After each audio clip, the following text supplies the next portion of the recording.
मारू माजी नगर सेविका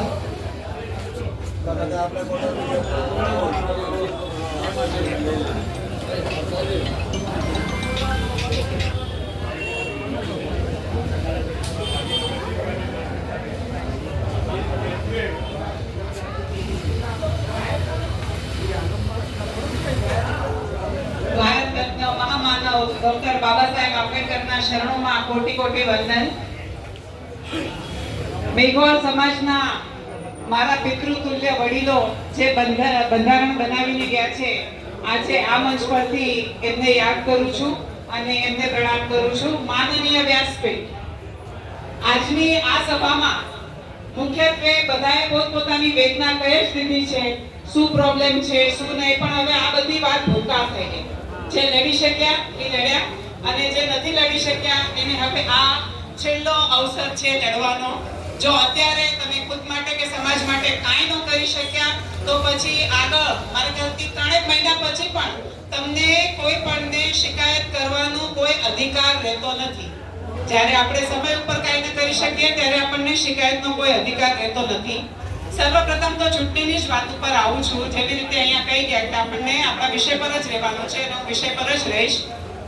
ઘરેથી અમુક પોઈન્ટ લખી જ લીધા હતા।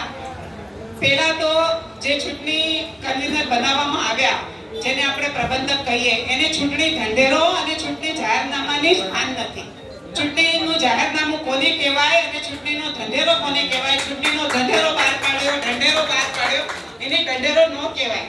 ચૂંટણીનું જાહેરનામું કહેવાય કે તમે ચૂંટણીનું જાહેરનામું બહાર પાડો, કમસે કમ 10 પેજીસનું। મુંબઈ મેઘવાળ પંચાયત લડી રહ્યા છો, કઈ છાલીમાં 5 ઘરનું આ ઇલેક્શન નથી સોસાયટીનું, તે તમે લોકો અને ચૂંટણી ઢંઢેરો તો પક્ષ બહાર પાડે। સપોઝ કે અહીંયા 2-3 પેનલ ઊભી હોય, ઈ પેનલ કે અમે ચૂંટણી ઢંઢેરો બહાર પાડીએ છીએ, અમે જીતશું, તમે આ કાર્ય કરશો, અમે આ કાર્ય કરેલા છે, હવે અમારો આ પ્રોગ્રામ છે, એને ચૂંટણી ઢંઢેરો કહેવાય। જે શિવસેના, કોંગ્રેસ, મહારાષ્ટ્ર નવનિર્માણ સેના કે બીજેપી બહાર પાડે એને કહેવાય। આને જે બહાર પાડ્યું એ ચૂંટણીનું જાહેરનામું હોય, પહેલા તો એની ઈ જ નહોતી ખબર, એટલે ખબર પડી જાય આપણને કે આપણા ચૂંટણીના કન્વીનર કેટલા પાણીમાં હતા। બીજી બાજુ કે આપણું પોતાનું બંધારણનું પુસ્તક છે। હવે અહીંયા મારા વડીલો બધા બેઠા છે, મારી માતાઓ બહેનો બધી બેઠી છે। હું કહું કે આપણું જે બંધારણનું પુસ્તક જે છે, આપણા બાપ દાદાએ બહુ સરસ આપણું બંધારણ બનાવેલું છે, પરંતુ આ બંધારણમાં શું છે ખબર? આપણે છઠ્ઠીમાં સુપડું લઈને આવવાનું, નાના છડી લઈને આવવાની। આ શું પેલા ધોરણની બુક હતી, રમ રમત રમ, તે નાના છડી ને બધું લઈને આવવાનું, શું ઈ આપણને જનરલ નોલેજ નથી? અને આપણા આ બંધારણના પુસ્તકમાં ચૂંટણીનું ક્યાંય પાનું નથી, જે હોવું જ જોઈએ। દરેકે દરેક બંધારણનો મુખ્ય ભાગ ચૂંટણી છે અને એનું ક્યાંય પણ પાનું નથી। અને જ્યારે ઇલેક્શન ડિક્લેર થાય, સપોઝ કે આમની સામે કોઈ ફોર્મ નથી ભર્યું, તો ઇલેક્શન ડિપાર્ટમેન્ટ પોતે જાહેરાત કરે કે 1 મહિનાનો સમય આપવામાં આવે છે, સમય વધારવામાં આવ્યો છે, 1 મહિનાનો સમય આપવામાં આવે કે હજી કોઈને સામે આવવું હોય તો આવી જાય, ને તો અમે વિન આપી દઈશું। એ તરફથી કોઈ પણ પ્રયાસો કરવામાં આવ્યા નહીં અને 4 દિવસની અંદર અંદર ડિક્લેરેશન આપી દેવામાં આવ્યું। અને રહી 10મા પાસની વાત, તો 10મા પાસની વાત તો કોઈને ગળે ઉતરતી નથી।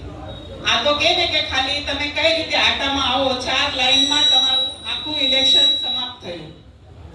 અને અહીંયા આજે વાત કરતી હતી હું ઘરમાં કે 80% લોકો મતાધિકારથી આપણે વંચિત રહ્યા। ત્યારે મારા પપ્પાનું કહેવાનું હતું કે 100% કોઈ મતદાન કરી જ નથી, પછી યાદ આવીને નહીં 100%।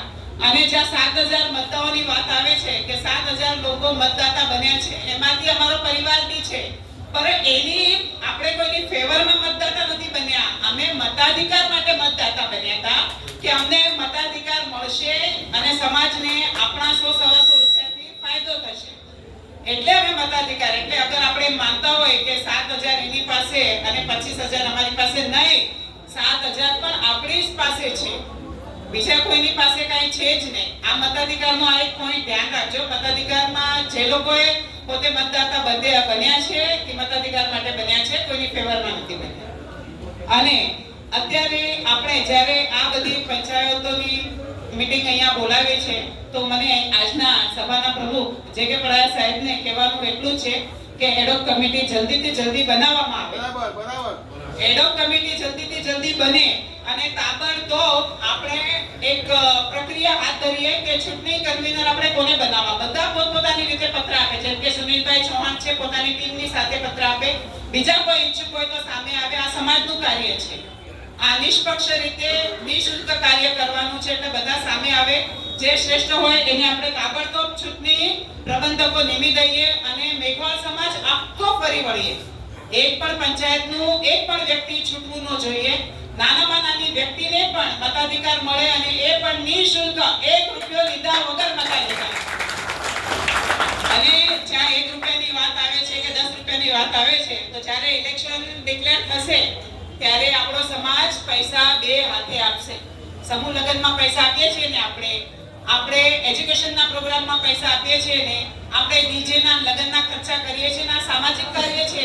આપણે રામદેવજીનો પાઠ છે સમજીને આપીશું, પણ બધી બાજુથી પૈસા આવશે એ માટે આપણને કોઈના ઘરે જઈને 25 રૂપિયા ઉઘરાવવાની જરૂર નથી. આવા ખોટા ઉઘરાણા, આવા ખોટા વ્યય ટાળવા છે. આજે એડહોક કમિટી બની જાય, ઇલેક્શનની આપણે તાબડતોબ તૈયારી કરીએ. આ જાન્યુઆરી પૂરો થઈ ગયો સમજો, ફેબ્રુઆરી, માર્ચ, એપ્રિલ 3 મહિનાનો સમય લઈને મે મહિનાના એન્ડિંગ સુધીમાં આપણે મુંબઈ મેઘવાળ પંચાયતનો નવો પ્રમુખ આપણા સમાજને આપી દઈએ. અને એકવાર આપણા મુંબઈ મેઘવાળ પંચાયતનો પ્રમુખ બની ગયો, 10 પેનલ લડશે તો 10 આવકાર્ય. જરૂરી નથી કોઈ એસએસસી પાસ હોય કે કાંઈ પણ હોય. જનરલ સેક્રેટરી અને ખજાનચીના નાના સોના જે કામો હોય છે પત્ર વ્યવહારના ને, એમાં આપણે થોડી ઘણી શિક્ષણની અટકટ રાખી શકાય. બાકી પ્રમુખ, ગ્રેજ્યુએટ ને માસ્ટર ડિગ્રી ને હોય જરૂરી નથી. બાકી બધા કેમ ટેન્થ થયા છે બધાને ખબર છે. કોઈ ઓફિશિયલી ભણીને થયા નથી, રિટાયર થઈ ગયા પછી એક્ઝામ આપીને બધા ટેન્થ થયા છે. એટલે એમાં પણ કાંઈ તમને ટેન્શન લેવા જેવી વાત જ નથી. આપણે નાની મોટી પોસ્ટ માટે કાંઈ પણ એકાદ શિક્ષણની આપણે તક રાખી શકાય.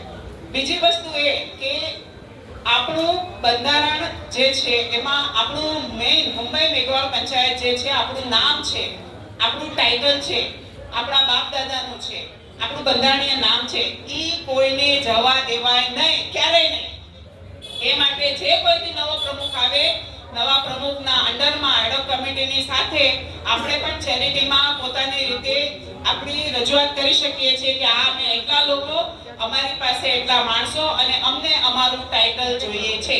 એ માટે આપણે નવું કાંઈ કરવાની જરૂર નથી. જે આપણું જૂનું છે એ આપણે બચાવી લીધું તો બસ છે. આજે મને